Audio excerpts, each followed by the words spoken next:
Fala, galera! Eu sou Evandro Sinotti, autor desses livros daqui, Não Senhor Comuna, Guia para Desmascarar as Falácias Esquerdistas, Não Senhor Comuna, Guia para Desmascarar as Falácias Esquerdistas, volume 2, livros que estão à venda na Saraiva, na Amazon, o link está aqui nos comentários desse link do YouTube. Estou iniciando um novo projetinho aqui, um novo programa de entrevistas que vai se chamar Sem Chapa Branca, ou seja, vão ser entrevistas em que a gente não vai alisar para os convidados. Eu vou começar essa série de programas aqui com o Conde Lopô, de Villanueva, né? Difícil de falar. Sim. Isso daí, Conde. Deve ter sido Conde de um negócio mais simples. Também conhecido como Leonardo Olivaria.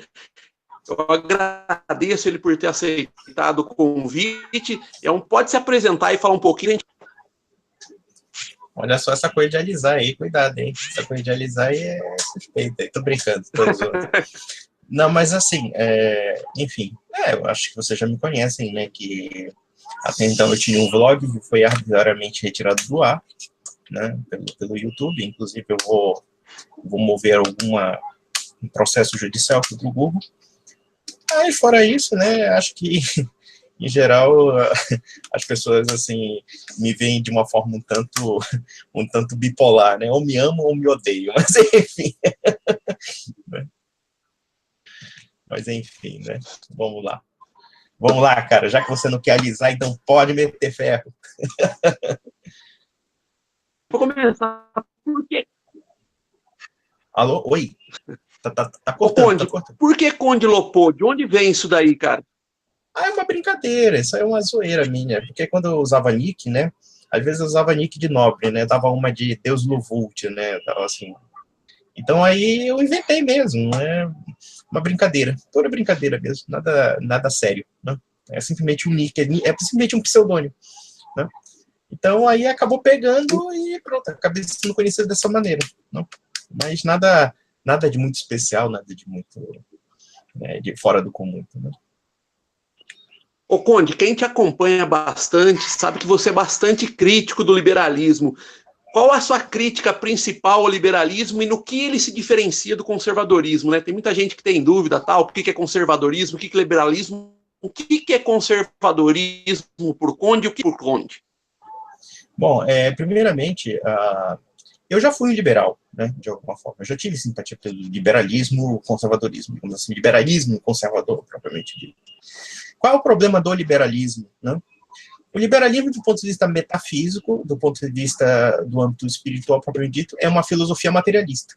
Uma filosofia materialista e uma filosofia terrena, uma filosofia imanentista que nega qualquer ordem espiritual que possa ordenar a sociedade.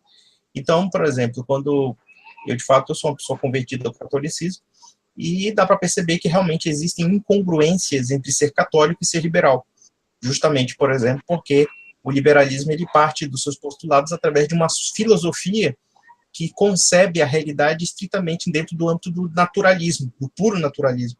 Então, por exemplo, quando se coloca a questão da religiosidade como um elemento estritamente privado, estritamente subjetivo, ou quando as instituições liberais elas são consolidadas a partir de conceitos como soberania popular, ou conceitos relacionados ao voluntarismo do indivíduo, etc. Então, você está negando que existam princípios transcendentes, princípios superiores, princípios que são fundamentados por uma ordem divina, né? Então, o liberalismo ele tem um viés materialista, né? E o liberalismo econômico, propriamente dito, claro que eu não sou contra, se alguém me perguntar, você é contra o livre mercado, você é a favor de mais Estado na economia? Obviamente que não, seria absurdo eu defender isso. Mas a concepção liberal na economia, ele também descamba para um economicismo, né? Então é um materialismo na economia. E o problema, muitas vezes, das concepções liberais, principalmente as concepções da escola austríaca e de muitos outros, é que eles acabam colocando e dissociando, digamos assim, cognitivamente e epistemologicamente, o que quer dizer assim, ou seja, no âmbito da próprio conhecimento da realidade humana, a economia da moral, né? Ou seja, a dissociação da economia da moral baseado num pressuposto de resultados econômicos, né? Ou seja, o que busca resultado econômico é o que é válido, né? Independentemente das consequências morais, das consequências sociais e éticas que de fato se possam alcançar em relação a isso. Com relação ao conservadorismo, a gente tem que ter muito cuidado com essa palavra também, porque o conservadorismo, ele se consolida como um aspecto do liberalismo, né? Em que ponto o conservadorismo, de fato, ele faz parte da tradição liberal, né? Quando nós observamos que hoje em dia, no Brasil, existe uma tendência, principalmente não digo partido de direita, porque acho que não existe um partido de direita propriamente dito no Brasil, mas sim grupos de direita, né? Grupos que hoje em dia estão em voga na internet, estão, né, querendo conquistar seu espaço cultural e etc. Só que nós percebemos esse conservadorismo, primeiro, ele tem uma linha britânica norte-americana, né? Não é uma linha que seja ligada a qualquer aspecto que possa ser considerado uma tradição brasileira, se é que podemos dizer assim, tá? E o que vincula essa tradição britânica norte-americana? É a visão do quê? Da Revolução Liberal, né? Ou seja, o conservantismo de um determinado propósito de princípio da Revolução Liberal, seja através da Revolução Norte-Americana, como no caso a Constituição norte-americana, a visão do liberalismo norte-americano, ou então dentro da visão do tradicionalismo britânico, só que é um tradicionalismo utilitarista, né? Ou seja, qual é o problema, qual é o abismo geral entre conservador e liberal com relação, digamos, à cristandade, ao catolicismo ou à fé cristã propriamente dita? E qual é o problema dentro desse sentido? É que tanto o conservadorismo liberal, que na verdade esse conservadorismo, ele tem um grau de liberalismo, como também o próprio liberalismo propriamente dito, que já é uma questão da radicalização da visão da liberdade, etc., todos eles são filosofias que negam o propósito da transcendência. Tanto é verdade que no âmbito religioso, quando se discute a questão do conservadorismo no âmbito religioso, se usa muito esse termo cultura judaico-cristã.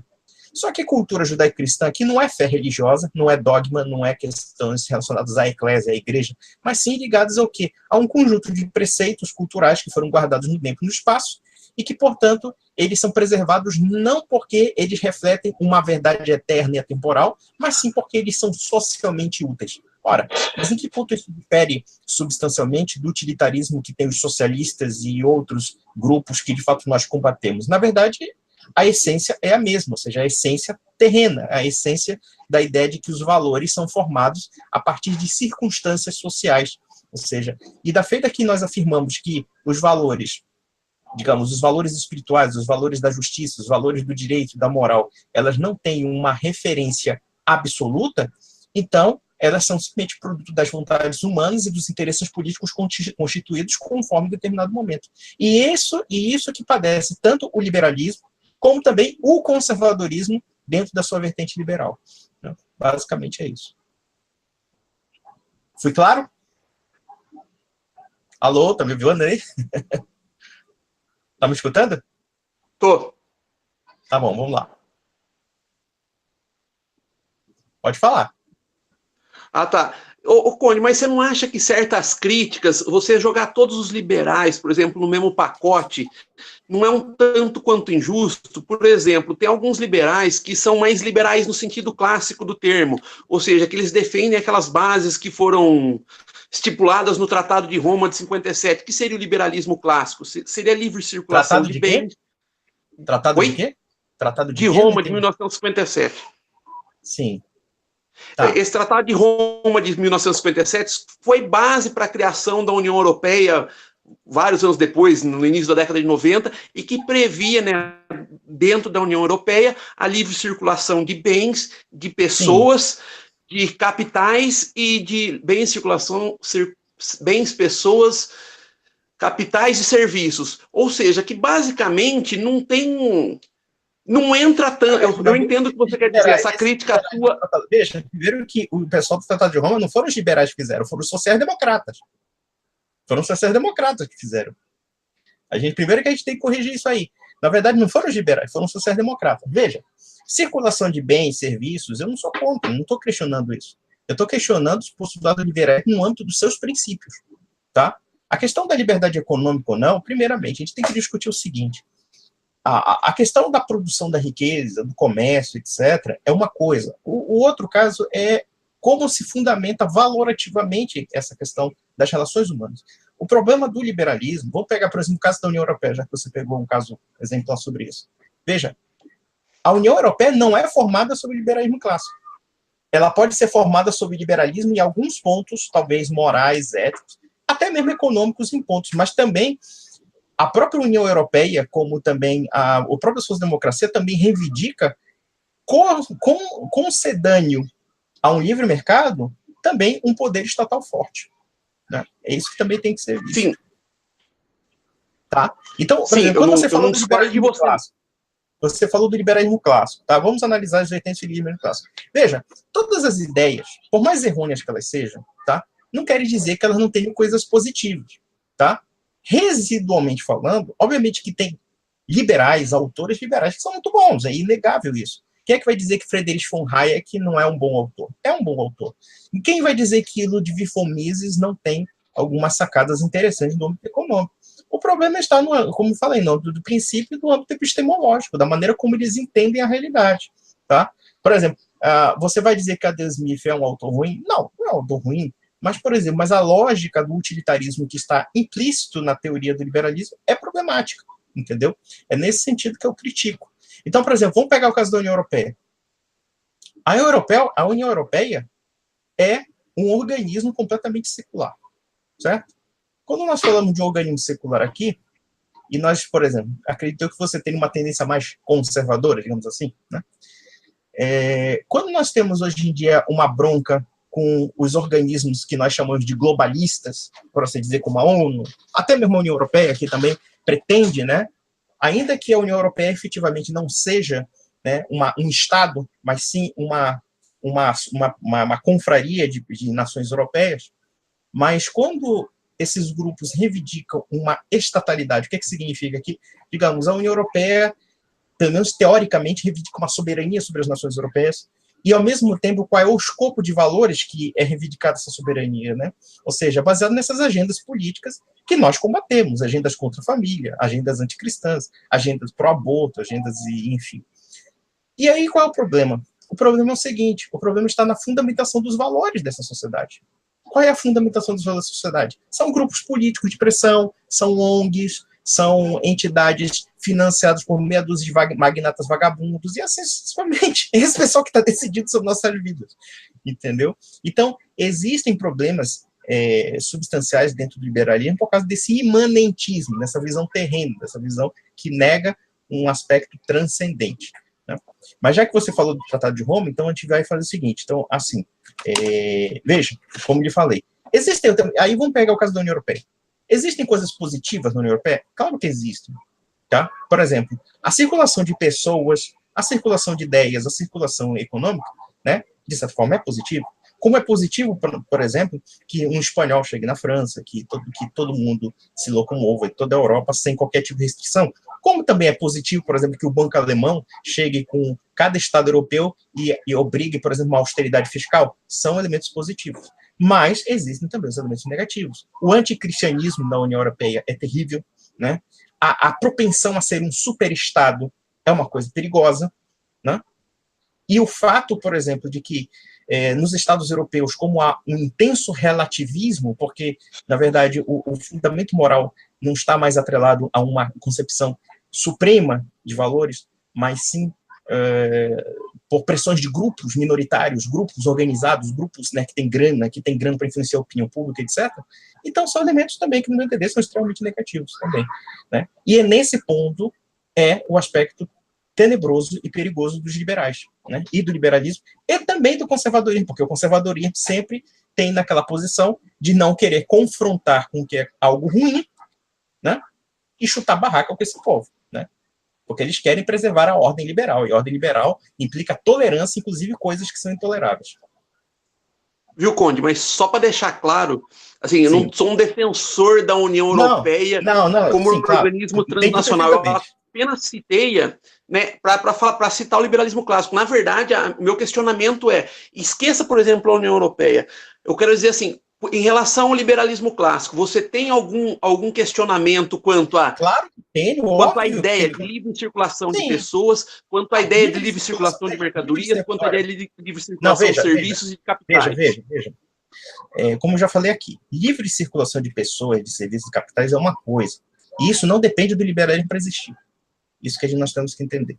Porque livre circulação de pessoas, de alguma forma, sempre houve essa ideia, por exemplo, né, digamos, dentro de, se a gente estudar a história da criação do mercado mundial propriamente dito, né, de alguma forma, para que esse mercado mundial existisse, foi necessária a expansão dos impérios, Império Português, Espanhol, Holandês, Britânico, etc.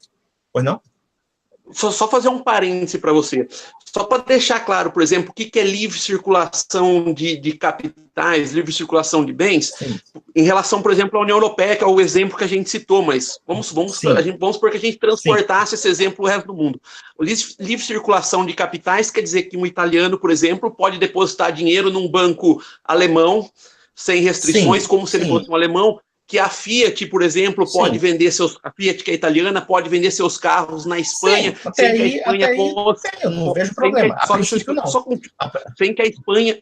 Sem que a Espanha possa impor nenhuma tarifa protecionista. Sim. É só para deixar claro assim que esses são os aspectos positivos da coisa.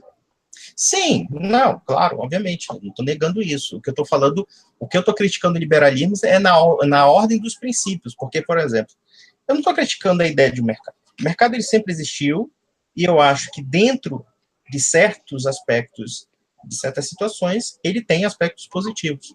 Mas, por outro lado, o que a gente não nota é que dentro da nossa sociedade capitalista moderna também, existem alguns aspectos negativos, não da circulação de riquezas em si, mas da lógica que justifica, por exemplo, as relações de trabalho, como também as relações de capital. Ou seja, a questão da dissociação entre a relação econômica e a relação moral, e também a relação comunitária. Onde é que eu quero chegar com isso? Por exemplo, a expansão capitalista moderna, e a gente tem que entender que isso diferencia da expansão capitalista antiga. Por exemplo, na Idade Média, você tem uma expansão capitalista. Você tem uma revolução comercial na Idade Média. Né? Só que essa revolução comercial, ela obedecia a certos paradigmas morais absolutos. Ou seja, quer dizer, você não tinha uma sociedade que transformava o lucro e a riqueza num fim em si mesmo, mas sim no meio. Então, hoje, nós vemos o seguinte, que, na verdade, como nós temos uma ideia baseada em uma concepção de meramente resultados econômicos, ou então uma concepção de racionalização da vida social, o que significa isso? É que, na verdade, a expansão capitalista também tem um processo burocrático. Muita gente acha que burocracia só está ligada ao Estado. Não, isso é errado. Do ponto de vista da concepção do Max Weber, de muitos sociólogos, a burocratização implica o quê? Implica um processo de impessoalização da vida social. O que significa essa impessoalização? Significa que, por exemplo, nas comunidades tradicionais, as pessoas se conhecem, as pessoas são amigas umas das outras e as relações são baseadas em verdadeiros valores de amizade. Na sociedade liberal, o que acontece? Essa relação de amizade ela desaparece para se tornar a relação do interesse. Né? Qual é a diferença entre a relação da amizade e do interesse? Não, a amizade, você tem pactos de pessoas que vivem amigas durante a vida, uma frequenta a casa do outro. A relação do interesse, que está ligada ao ethos liberal, implica dizer que todas as pessoas são egoístas por natureza e, portanto, elas não têm relações orgânicas propriamente ditas, mas somente interesses. Quer dizer, tudo está ligado à ideia de uma mera convencionalidade contratual. Certo? E isso, tanto no processo do capitalismo liberal, que se consagrou a partir do século XVIII, como até hoje. Temos a relação do quê? Da circulação de riquezas e bens, beleza, até a princípio eu não sou contra. O que eu sou contra é que há uma lógica perigosa em torno dos processos de racionalização e de impessoalização da vida social. Mas vamos lá. Ô, Conde, então, indo mais ou menos nessa linha, só para a gente transportar os conceitos do Conde para o mundo real, para o mundo ideal na visão do Conde. Não ideal, que isso não existe, mas o que o Conde faria? Qual seria o papel do Estado na visão do Conde? Como seria uma sociedade na visão do Conde? Não, mas eu acho o seguinte, olha só, não, falando de uma forma bem prática, nós não percebemos que, por exemplo, o processo da expansão capitalista também acompanha o processo da expansão do Estado. Isso é paradoxal para um liberal, né? Porque eles acham que maior expansão do mercado é menor expansão estatal. Isso não é verdadeiro. Vou dar um exemplo clássico disso. Por exemplo, a própria União Europeia, a própria ideia de uma entidade que tem um centro, a própria ideia de uma burocracia que fala em nome de todos os europeus, só foi possível dentro das concepções do livre mercado. Por incrível que pareça. Dentro das concepções do quê? De uma sofisticação e de um aperfeiçoamento cada vez maior e de uma complexidade cada vez maior das relações de mercado. Então, não existe essa oposição aparente de capitalismo e Estado. Muito pelo contrário, o Estado moderno ele é formado a partir dessas estruturas econômicas.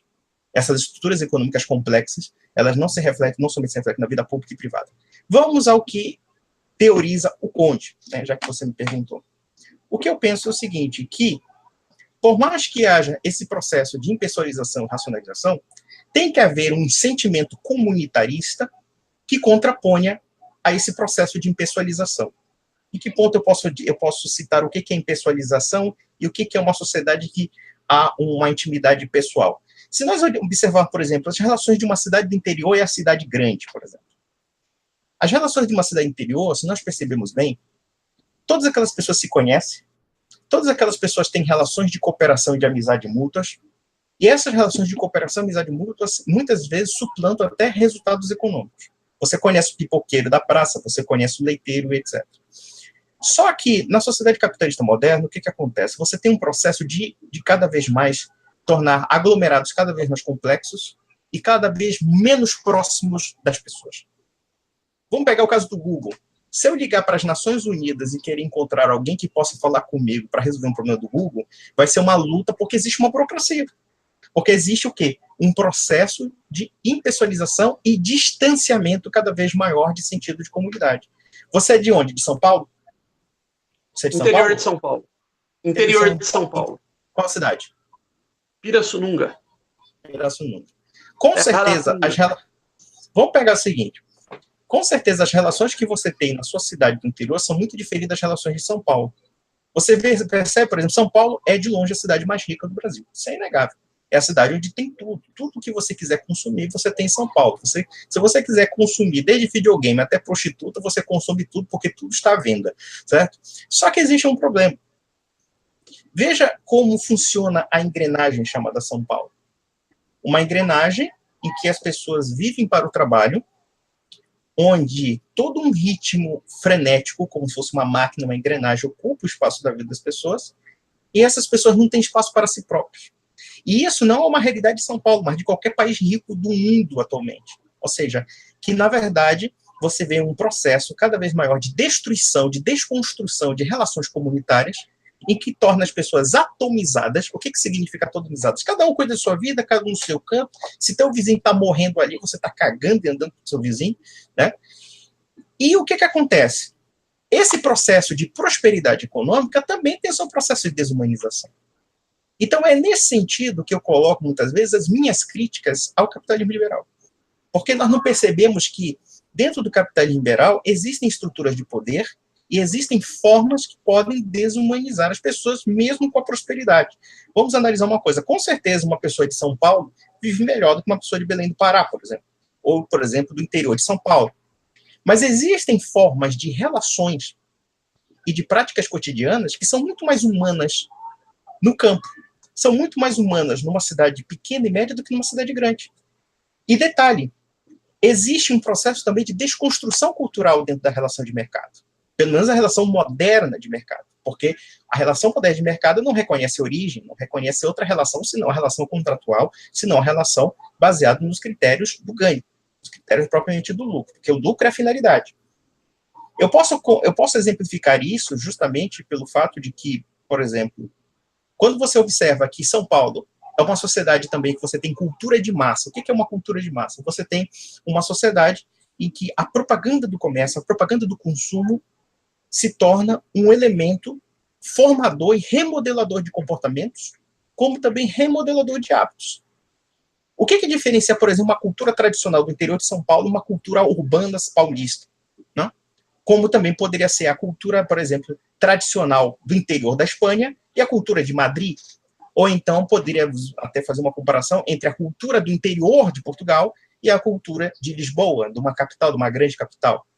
É que todas essas capitais, elas são hoje, elas têm uma cultura padronizada, uma cultura globalizada e uma cultura que já não tem mais raiz. E que, na verdade, essa cultura é remodelada pela propaganda, remodelada pelos meios de consumo, né, pelo mecanismo do comércio.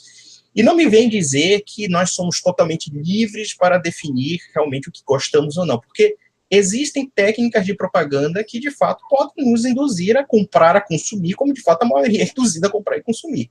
Pois não. Então, só pegar esse gancho aí do que você falou, né? Eu até vi você postando em relação a isso, em relação à influência dos meios de comunicação sobre o consumo e tal. Sim. Vamos supor que eu reconheça que existe essa influência. Existe uma influência. Mas, na prática, o que você defende para mudar isso? Se é que você defende que isso deva ser mudado por alguém, e quem deve ser esse alguém e o que esse alguém deve fazer? A contraposição a isso é o seguinte, a contraposição está na própria ordem dos valores. Nós temos que fortalecer a fé. Nós temos que fortalecer a religião. Nós temos que fortalecer laços comunitários que sejam contrapostos a essa lógica. Como nós podemos fazer isso? Por exemplo, chegar numa paróquia, chegar numa entidade, criar associações, formar associações comunitárias que fujam dessas influências, obviamente que não são fáceis, porque, por exemplo, quem é que vai contrapor para a influência de uma Rede Globo hoje em dia?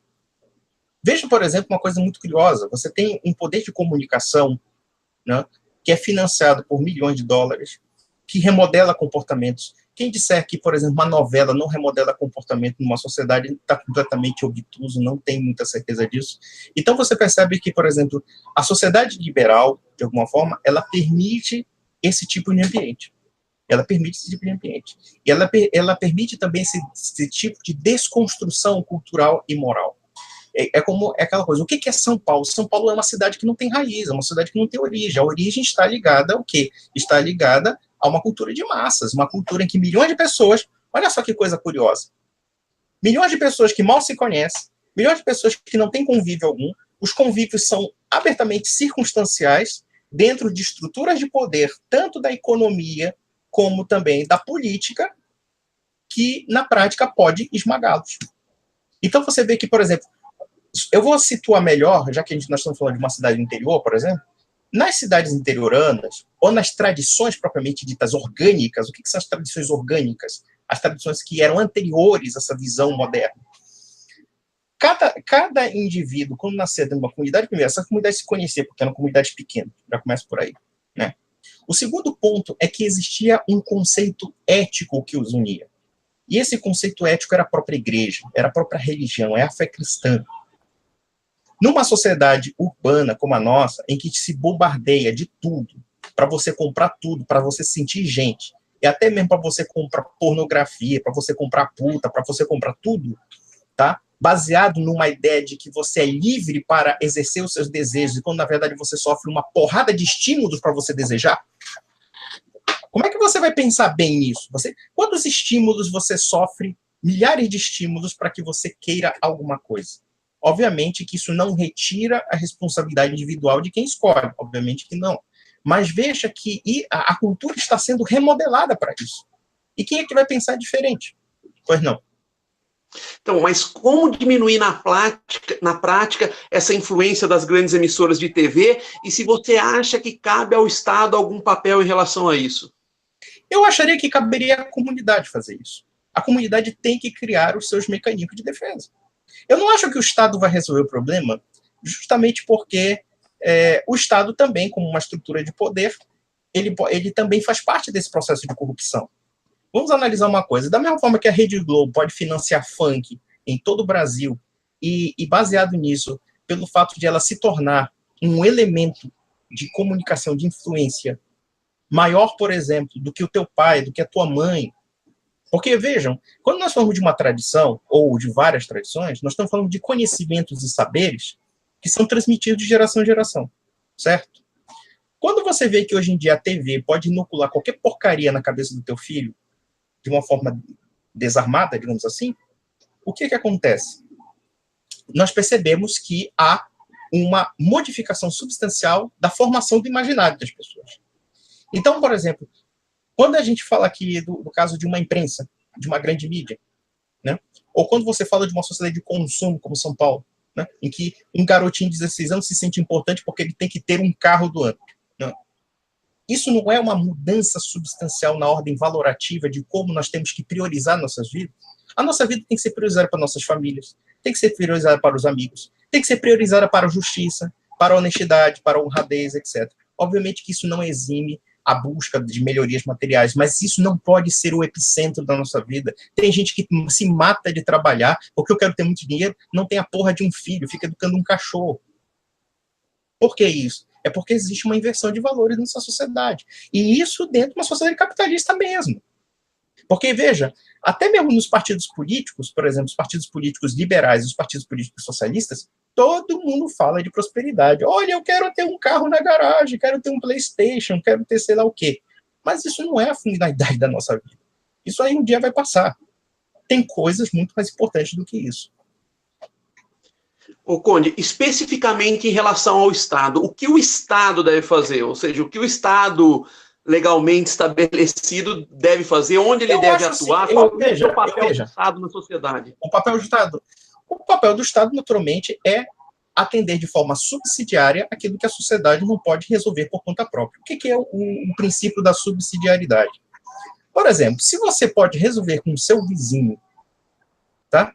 E isso é possível, só é possível mesmo e isso a gente tem que entender que quando nós temos essa sociedade atomizada, e é uma sociedade em que não há mais aquela comunhão de valores, por incrível que pareça, a tendência é o Estado crescer e não. O que é isso aí? Eu estou mostrando aqui, como você tocou no assunto do princípio da subsidiariedade. É subsidiariedade. É um subsidiário. Só para completar, é um capítulo que eu abordo no Não Ser Comuna 2. Primeiro de tudo, a gente tem que entender o seguinte: a forma como eu entendo o Estado, na verdade, é um tanto diferenciado do que seria um liberal ou um socialista, porque Estado, para mim, não é no sentido de uma soberania, de uma burocracia, mas sim comunidade política, em que você tem vários agentes atuantes entre si, que colaboram entre si até chegar a um topo maior. Veja, traduzindo isso de forma concreta, o Estado tem que intervir de forma subsidiária, ou seja, naquilo que a sociedade não puder fazer por si mesma, o Estado intervém como elemento auxiliar, mas nunca como elemento substituto da sociedade. Por exemplo, você tem a família, né?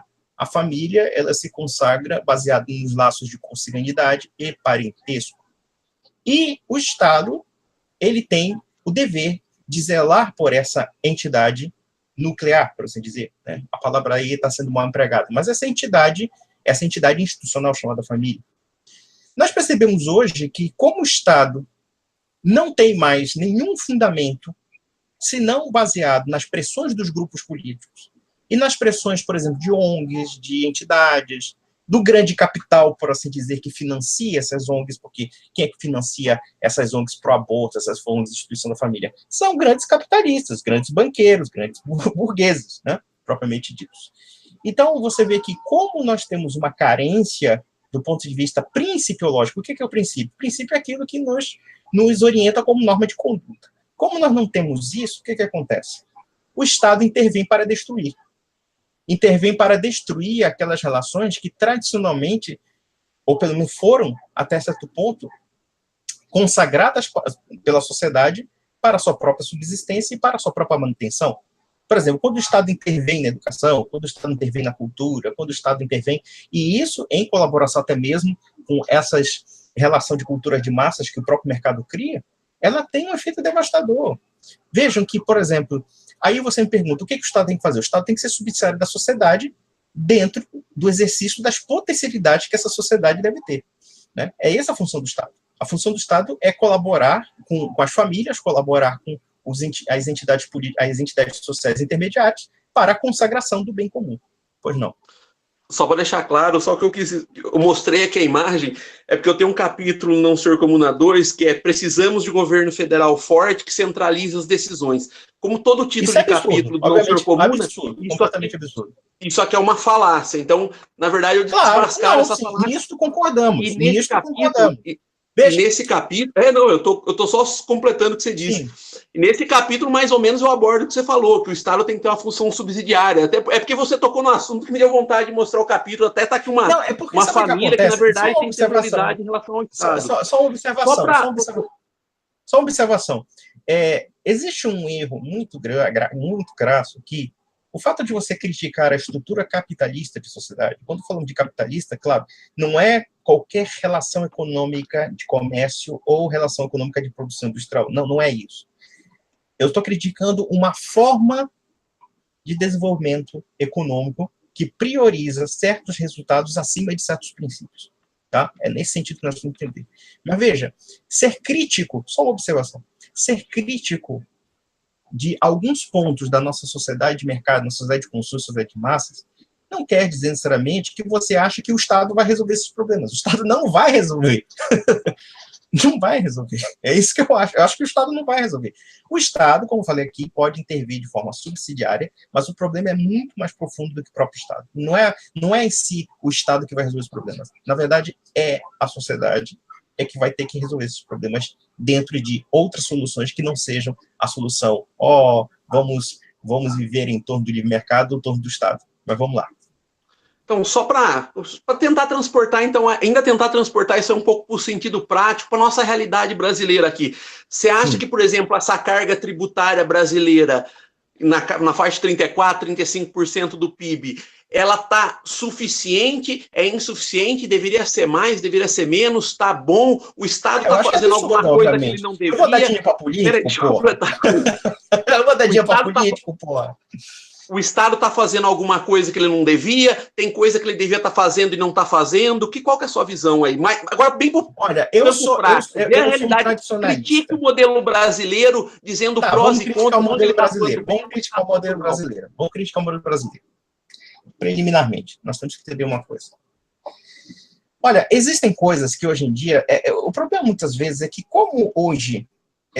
nós adotamos essa visão liberal de dicotomia entre sociedade e Estado, nós não concebemos a ideia de uma visão política que fuja da autoridade estatal. Tanto é verdade que quando se discute a questão da direita brasileira, nós temos que criar um partido político, nós temos que criar isso, nós temos que colocar deputados em Brasília, faça isso, vai chupar a piroca de muitos vagabundos da Odebrecht, todos esses corruptos vagabundos, e pronto, você coloca alguém no poder.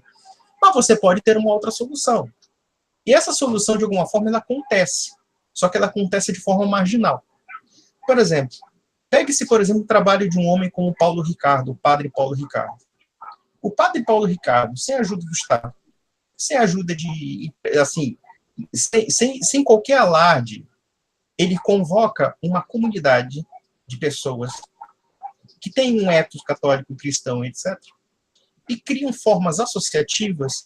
E a partir dessas formas associativas, eles resolvem seus problemas. Eu penso que a comunidade ela pode se fortalecer, porque o problema nosso é um problema de ética, é um problema ético, religioso, espiritual, e também um problema estrutural, dentro do sentido que eu já falei aqui, das críticas que eu faço a certos aspectos da economia de mercado, tal como ela se apresenta. Tá? Não estou dizendo aqui que nós não tenhamos que ser ricos, trabalhar, etc. Eu só estou dizendo o seguinte, não seja escravo disso. Não seja escravo disso. Nós temos que colocar outros valores, nós temos que colocar outras importâncias, além desse postulado de você ser uma engrenagem de um grande sistema econômico. Aliás, o Papa Francisco é muito criticado porque ele critica a usura, porque ele critica esse capitalismo desumano e etc.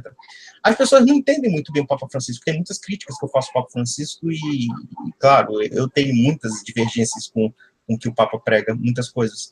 Mas, por exemplo, quando você vê que em São Paulo existem certas pessoas que se matam de trabalhar, mas não conseguem construir laços de amizade, não conseguem construir laços de sociabilidade, não conseguem nem mesmo ficar com a sua família, eu pergunto, qual é a prioridade da sua vida? Você encher o cu de dinheiro para ficar comprando bando de quinquilharia, ou pelo menos você buscar uma prosperidade, mas também você ter o prazer de ter a sua família, o prazer de ter suas filhas, né, de ter os seus filhos, de ir no convívio, etc.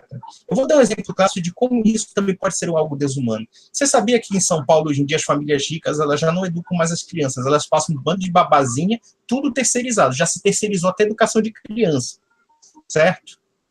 Não se pode dizer que isso é um processo estatal. Isso é um processo que obedece a uma lógica de mercado. Isso é um processo também que obedece a uma lógica de divisão do trabalho. Isso é um processo que obedece uma lógica de impessoalização da relação humana, que é só baseada em relação de troca, compra e venda. Então, veja, eu não estou dizendo que a gente não tem que comprar, vender, não. Isso é importante, obviamente que é importante. O que nós temos que entender é que temos que colocar cada um no seu grau de importância. É isso que eu estou querendo falar. E eu critico a direita justamente por isso. Porque a direita só pensa em encher o cu de dinheiro. Não, o mundo não gira em torno disso. O mundo gira em resgate de valores, em resgate de formas institucionais autênticas. Pois não. Ô, Conde, mudando agora um pouquinho de assunto, eu já vi você dizendo que o capitalismo, para você, é uma ideologia. Pelo menos o capitalismo moderno é uma ideologia. Não, ele não é uma ideologia. É o liberalismo como ideologia. Ah, tá. Então em relação o capitalismo moderno é um fenômeno social que tem influência naturalmente da expansão do Estado e também do liberalismo. Tá. Então, a minha dúvida era se você não achava que era uma evolução natural do mercado de escambo e tal, mas você corrobora essa ideia de que é uma evolução natural do escambo, né? O não é que seja uma evolução, tá? Esse conceito de evolução ele é um pouco perigoso, não é que ele seja uma evolução, tá? O capitalismo moderno, ele se constrói sobre uma concepção de mundo, uma concepção de homem, muito distinta da concepção do passado. Primeiro que nós temos que entender que quando nós falamos de comércio, tá, o comércio não é uma invenção do século XVIII e também tampouco uma invenção dos liberais.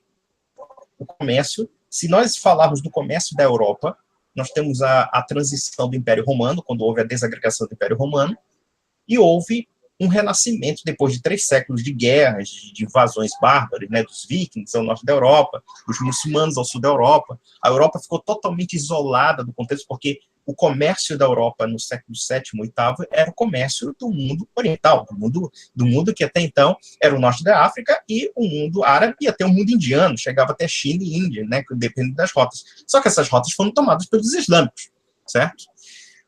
Então, nós temos que entender que o processo do desenvolvimento do capitalismo, se podemos dizer, um capitalismo antigo, digamos assim, né? O processo que deu a sementeira de um capitalismo, como dito, ele surge na Idade Média. Você tem bancos, os bancos surgiram na Idade Média. Os seguros surgiram na Idade Média, as letras de câmbio surgiram na Idade Média, e assim sucessivamente. Só que essa sociedade econômica, ela tinha certos princípios e as suas formas organizacionais, as suas formas institucionais, eram distintas das formas dentro da sociedade liberal moderna. Porque elas tinham uma outra cosmovisão, uma outra visão de vida e de sociedade. Tá? O que é o Estado liberal e o que é o capitalismo moderno? Primeiro que o capitalismo moderno ele não existe sem a concepção do Estado, que nós temos hoje, um Estado burocrático, um Estado que exige o conceito de soberania, e etc. Então, essa ideia que o liberal tem de que existe uma contraposição entre mercado e Estado, ela é uma contraposição errônea historicamente. Porque, por exemplo, quando você tem a introdução de um capitalismo de mercado, o que acontece? Você tem, concomitante a isso, um processo de centralização do poder do Estado. Eu vou dar um exemplo clássico disso da Revolução Francesa. Na Revolução Francesa, na época da monarquia absolutista, entre aspas, na monarquia do rei Luís XVI, por exemplo, você tinha a sociedade comercial era uma sociedade corporativa, ou seja, cada corporação ela tinha um poder regulamentador das práticas sociais de cada comunidade, de cada município, etc. O que acontece com o Estado? O Estado começa a simplesmente destruir essas autonomias municipais, essas autonomias que antes existiam, e acabam criando leis genéricas e abstratas através de uma Constituição e de uma Carta de Direitos, entre aspas, né? Destruindo essas associações tradicionais e colocando simplesmente uma sociedade de massas, uma sociedade de cidadãos, entre aspas. O que isso significa na prática do ponto de vista da mudança da configuração social? Significa que as formas associativas que estão fora do âmbito do Estado são diluídas, são destruídas. E as formas empresariais que são estabelecidas a partir dessa revolução, elas não são formas relacionadas aos conceitos de camaradagem, de família, né, os conceitos de pessoalidade, né, você conhecia o cara era teu amigo ali, ou então você tinha, inclusive, fundos para você sustentar um cara, por exemplo, um empregado seu, etc. Não, é cada um no seu quadrado. Então, isso é uma revolução dramática das relações humanas, no sentido de que hoje nós temos sociedades em que milhões de pessoas convivem entre si e não se conhecem. Por quê? Porque os interesses se divergem, porque as estruturas culturais se divergem, né? Porque as relações, em geral, sociais, elas se divergem entre si. Elas são fragmentárias. E elas são criadas a partir dessa revolução liberal. E a partir também dessa revolução capitalista. Revolução capitalista é essa e que não existe mais associação, mas sim interesse. Ô Conde, o Estado não deveria ser laico? E se você responder que não, o que mudaria se ele não fosse? Qual seria a mudança efetiva? O que é o Estado laico? tá? A Revolução Liberal, se por um lado ela muda toda a configuração estrutural da política tradicional, né, no sentido de que tira as pessoas dos seus vínculos reais, concretos, das corporações, das famílias, para transformá-lo abstratamente num cidadão pleno de direitos, né, dentro de uma carta constitucional, ou seja, não é reconhecido de fato uma vida concreta, mas sim uma vida abstrata estabelecida pelo próprio Estado, ou seja, o indivíduo, né, o individualismo liberal já é em si uma criação jurídica, uma criação estatal, tá? Por outro lado, quando nós temos o Estado laico, nós temos que entender uma coisa. Antes dessa concepção de laicidade, nós temos o quê? Uma cultura religiosa, uma cultura em que essa sociedade acredita em valores transcendentes, ou seja, existem normas de conduta dentro da sociedade que não são estabelecidos pelos homens, mas sim obedecidos pelos homens, como no caso dos conceitos da lei natural, né, que estão atrelados à lei divina. Né?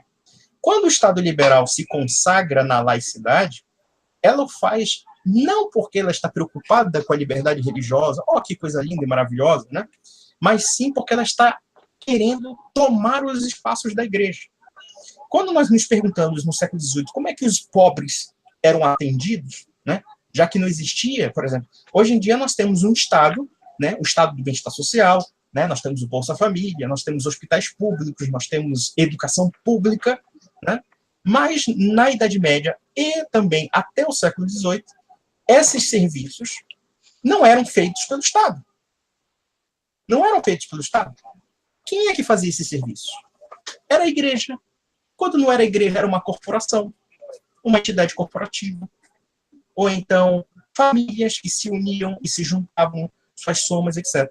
É curioso que, por exemplo, a sociedade tradicional anterior à Revolução Liberal, propriamente dita, a Revolução Francesa, a Revolução Americana, então a Revolução Inglesa, etc., é curioso que as formas de organização eram extremamente independentes. E, de repente, de uma hora para outra, se estabelece uma soberania estatal em que dilui as formas associativas, essa forma de associação previdenciária, associação educacional, etc. E sabe o que acontece? O Estado estatiza tudo. Estatizou a educação. Estatizou até a fé. Porque, na verdade, o Estado secular, quando muita gente diz assim, o Estado secular ele é um Estado arreligioso. Ele pode ser arreligioso para as demais crenças. Mas, na prática, o Estado moderno, ele tem formas de culto, ele tem ideologia em que você tem que cultuar, propriamente dito. Né? Por exemplo, o Estado liberal, ele tem uma forma de rito. O rito dos Estados nacionais modernos é nada mais, nada menos do que o nacionalismo, que é o patriotismo cívico laico. E esse patriotismo, na verdade, ele é um substituto do que era antes o corpo místico cristão. Só que na Idade Média, o corpo místico não se confundia com o Estado.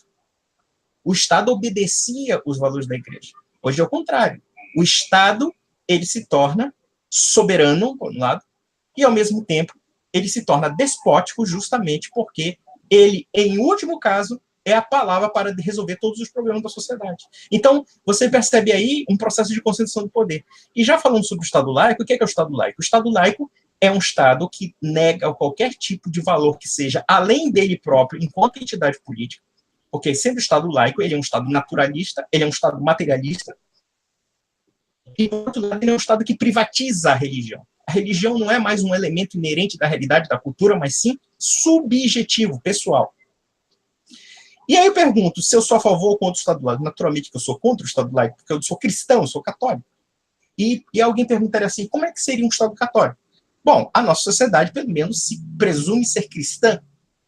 E quando, por exemplo, combatemos o aborto, combatemos o gaysismo, combatemos inúmeras ideologias, muitas pessoas não percebem que fazem isso em defesa de um cristianismo público. Você é cristão? Sim. Se você é cristão, eu te pergunto uma coisa. Se você é cristão, eu te pergunto, você acha que a moral que você acredita como cristão tem que ser privada ou tem que ser pública? Tem que ser pública, óbvio. A não ser que você queira ser um marginal dentro da sociedade. Porque o que acontece? Se uma sociedade quer ser cristã, então, necessariamente, as instituições, os valores que são comungados pela sociedade devem ser cristãos. Isso é uma questão lógica.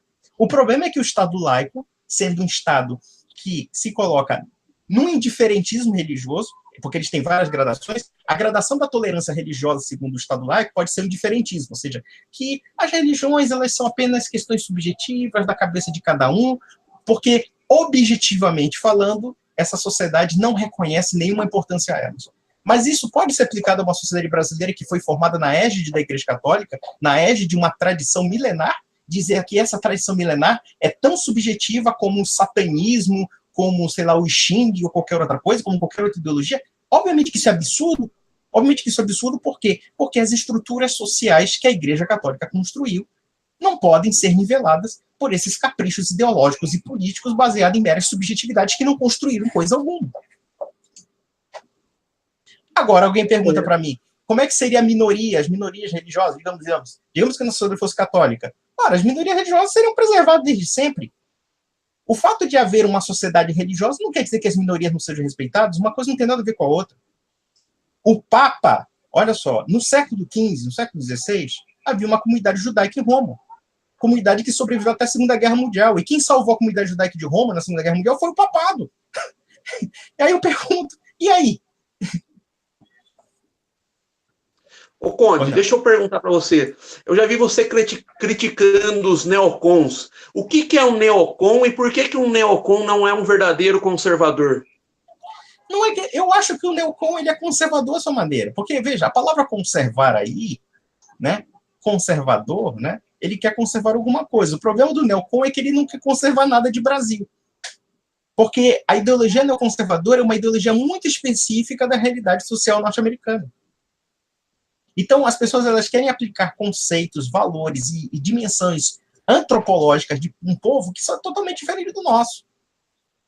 Então, e você tem dois aspectos que são típicos do neoconservadorismo. Um é o liberalismo democrático, que ele acha que tem que universalizar o liberalismo democrático, como se fosse, né, uma ideia que pudesse ser aplicável a todos os povos. E, por outro lado, é o americanismo, como se toda a sociedade deve se refletir tudo aquilo que é a sociedade norte-americana. Eu discordo radicalmente disso. Eu acho que nós não temos que ser culturalmente norte-americanos. Nós temos que ser culturalmente brasileiros. Nós temos que ser culturalmente aquilo que somos. Claro, todas as culturas, a gente tem que entender isso. A cultura do Brasil, por exemplo, a história do Brasil, a sua cultura, etc., tem elementos positivos e tem elementos negativos. Claro que tem coisas ruins, como nos Estados Unidos também tem elementos extremamente negativos, né? Mas o Brasil ele tem que saber se descobrir enquanto nação, enquanto sociedade, e quais são os elementos formadores da sua comunidade, e baseado nisso, saber absorver justamente aquilo que é de melhor nele mesmo. Então, o que acontece com o neoconservadorismo? O neoconservadorismo, não entender, é uma alienação ideológica de um grupo de pessoas, e como nós já falamos aqui, pessoas que vivem nos centros urbanos. Os centros urbanos, por definição, são cosmopolitas, eles já não têm uma cultura praticamente nacional, é uma cultura já de globalização, de globalismo, propriamente dito. Então, é um bando de gente que está fechado em condomínio, está querendo falar inglês, para querer americanizar uma sociedade que é totalmente aversa aos Estados Unidos. Entendeu? Então, isso me parece um estado de alienação. Eu penso que o Brasil tem que ser redescoberto. Nós temos que redescobrir o Brasil, nós temos que redescobrir as mudanças e também redescobrir realmente qual é a nossa dimensão social e a nossa dimensão civilizacional. Ô Conde, o que você acha da ética libertária e, objetivamente, se você acredita em Estado mínimo? Uma pergunta que deixaram no meu Facebook. Olha, eu vou dizer uma coisa. Ser crítico do liberalismo, ser crítico de certas coisas, não quer dizer ser entusiasta do Estado. Esqueça essa dicotomia Estado-sociedade. Não é o que eu aplico. É óbvio que eu sou a favor de um Estado que intervenha mesmo na vida do cidadão, obviamente. Porque eu sou a favor, naturalmente, de uma concepção um tanto mais organicista, quando eu digo organicista, ou seja, eu valorizo muito mais as autonomias locais, as autonomias daquelas pessoas que se resolvem tete a tete na cara as coisas, do que você espera de um burocrata de Brasília, obviamente. E aí eu vou fazer um desafio aos libertários, já que vocês defendem grandes conglomerados econômicos. Será que esse princípio também não se aplica ao capitalismo?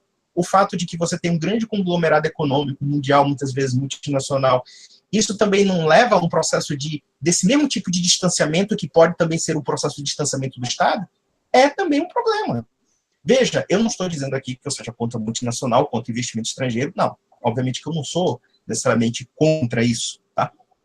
Mas eu acho que as relações econômicas elas devem obedecer a certos critérios, e esses critérios têm que ser obedecidos, critérios morais e éticos, inclusive no sentido de a gente evitar ao máximo esse processo de impessoalização, ou seja, de distanciamento que há dentro das relações econômicas e das relações de trabalho. Mas já falando sobre a ética libertária, o que a gente pode dizer? O que se define a ética libertária, né? A ética do culto da liberdade. Só que o problema do culto da liberdade como princípio, como eles colocam, como propriedade como princípio, é que propriedade e liberdade em si mesmo não são princípios. A liberdade é uma conduta. E como tal, ela está sujeita a algum tipo de regramento que, de fato, delimita a própria liberdade. Então, por exemplo, eu não tenho liberdade para matar, eu não tenho liberdade para roubar. Aí eu penso assim, não, mas você está violando o direito de propriedade. Primeiro, o ser humano não é uma propriedade. O ser humano é um ser. A propriedade é aquilo que se agrega à pessoa, não à própria pessoa. Então, isso é uma coisa completamente absurda. E tem coisas assim até bizarras do libertarianismo, né, que, em nome desse culto idolátrico do individualismo e da liberdade, um culto até mesmo obsessivo e até doentio desse individualismo, você vê, por exemplo, o caso daqueles malucos que dizem que tem que vender criança, tem que vender braço, perna, órgãos humanos, enfim, esse tipo de delírios assim. Bom, galera, estamos chegando aí 1 hora de live. Eu vou me despedir aqui, depois vou deixar o Conde falar por uns 2 minutinhos as considerações finais dele. Bom, galera, eu sou Evandro Sinotti, autor desses livros aqui, Não Senhor Comuna, Guia para Desmascarar as Falácias Esquerdistas, volumes 1 e 2.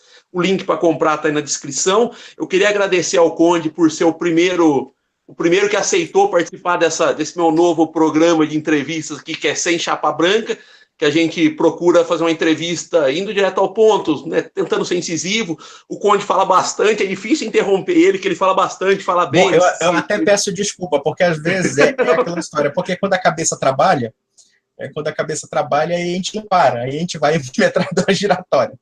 Mas então, aí, qualquer coisa, eu peço desculpa se eu fui um pouco... Não. Talvez, se eu fosse te interromper, eu ia atrapalhar seu raciocínio, e eu acho que você deixou bastante claro seus posicionamentos. Então, galera, eu vou deixar o Conde aí se despedindo. Enquanto isso, eu vou sair daqui, porque eu estou no celular, no quarto, eu vou ter que ir lá na sala desligar. Enquanto isso, o Conde se despede, fala mais 2 minutinhos aí o que ele quiser, deixa uma mensagem aí pra galera. Valeu, Conde. Brigadão, abraço. Sem chapa branca, semana que vem eu vou fazer mais uma entrevista com alguém. Galera, obrigado, se inscrevam no canal, ativem o sininho aí. Fala aí, Conde, enquanto isso, depois que você acabar, eu desligo aí. Abraço. Bom, é preciso esclarecer alguns pontos aqui que eu falei, porque muita gente vai dizer assim, poxa, você é crítico do capitalismo? Eu disse, olha, claro, tem inúmeras coisas que tem que se criticar do capitalismo, né? Justamente porque, por exemplo, eu até aconselharia muitas pessoas a procurarem muito a questão da sociologia weberiana e muitos outros aí, muitas coisas muito boas, sobre o que é o processo capitalista moderno, que é o processo do que? Quando nós falamos de impessoalização da vida social, você chega num banco, por exemplo, você vê aquela funcionária gostosa, dizendo, falando palavras melíferas, educadas. Naturalmente, ela não quer comer você nem levar você para campus. Ela quer que você simplesmente abra uma conta num banco. Então, ela é treinada para isso, né? Só que ali você não vê uma pessoa, você vê uma funcionalidade, você vê uma engrenagem. E isso difere de sociedades que eu falo que são pré-capitalistas, ou sociedades tradicionais que ainda sobrevivem, por exemplo, no campo, né, e principalmente no meio rural, ou então nas cidades pequenas, que você vê as pessoas, elas se tratam realmente como pessoas, ou seja, como indivíduos, né, como pessoas concretas, não um indivíduo liberal, que é esse indivíduozinho abstrato, mas um indivíduo que tem pai, que tem mãe, que tem história, que tem identidade, que tem cultura, etc. Então, basicamente, é esse esclarecimento que eu quero propor, e também o seguinte, que esse processo de impessoalização do mercado também obedece à mesma lógica do Estado.